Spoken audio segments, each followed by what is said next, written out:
All right, in this problem, we're supposed to figure out the maximum value of this function, x minus 3y plus 2z, subject to the constraint that x squared plus y squared plus z squared equals 9. I think the standard way to do problems like this is to use the Lagrange multiplier method. If I remember right, there was a very similar problem on the previous test where you essentially did the exact same thing. They give you problems that are relatively easy if you're familiar with this method and very challenging if you're not. Although I think there is an intuitive way to solve this problem without this that goes a lot quicker. More on that at the end of the video. But anyways, I suspect the test makers are writing problems more or less to know whether the student is familiar with this method. So the basic idea for this method is we're going to calculate gradient vectors for two different functions. The function f of x that's given to us, and this function g of x that we're going to create by taking the constraint and setting it equal to 0. So g of x would be x squared plus y squared plus z squared minus 9. The reason I want to calculate these two gradient vectors is because the Lagrange multiplier method tells me to take the gradient vector of f and set that equal to the Lagrange multiplier times the gradient vector of g. So my gradient vector over here, if I take the partial derivative with respect to x, the derivative of x with respect to x is just 1. The derivative of 3y with respect to x is 0, and 2z with respect to x is 0, because these are just constants with respect to x. So I get 1 minus 0 plus 0, in other words, 1. Do the same thing with respect to y. I get 0 minus 3 plus 0, in other words, negative 3. And the partial with respect to z would just be equal to 2. Similarly, I can calculate the gradient vector over here by taking the partial with respect to x. I get 2x plus a bunch of zeros. Partial with respect to y would be 2y, and the partial with respect to z would be 2z. As I mentioned before, the Lagrange multiplier method tells me to take this vector, 1, negative 3, 2, and set that equal to lambda, the Lagrange multiplier, times this vector, 2x, comma 2y, comma 2z. By equating these vectors, I create three equations. I know that 1 is equal to lambda times 2x, and I know negative 3 is equal to lambda times 2y, and I know that positive 2 is equal to lambda times 2z. What I want to do is rewrite my constraint in terms of the variable x. So what I can do is use this system of equations to solve for y and z in terms of x.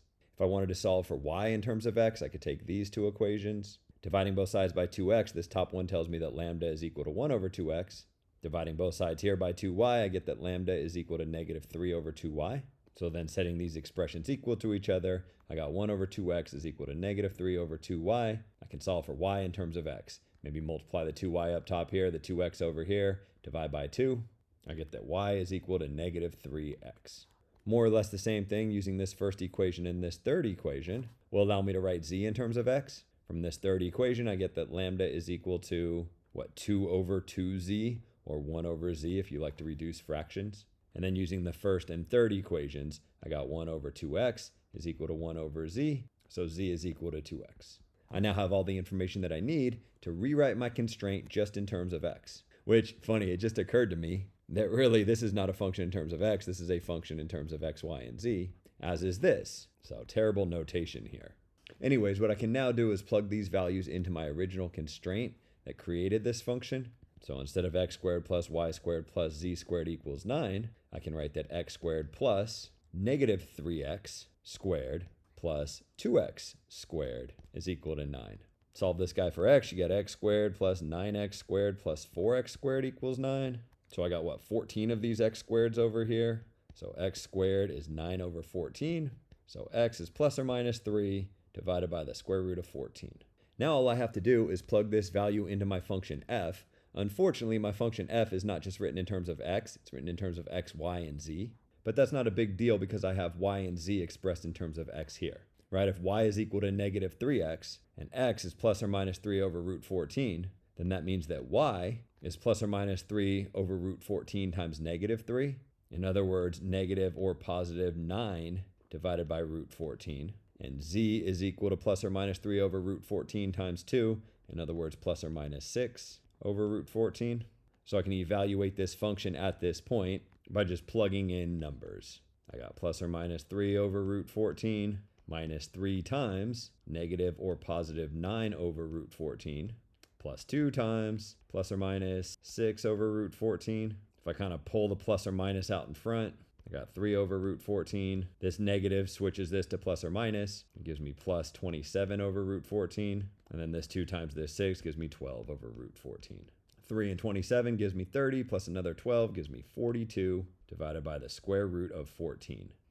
Let's see, 42 is 3 times 14. So I can either factor out a root 14 here and cancel that with this root 14, or maybe you can think about it as we're multiplying the top and the bottom by root 14, and that creates a 14 on the bottom that can cancel with the 14 from here. What I'm saying is if you rationalize the denominator here, you get 3 root 14.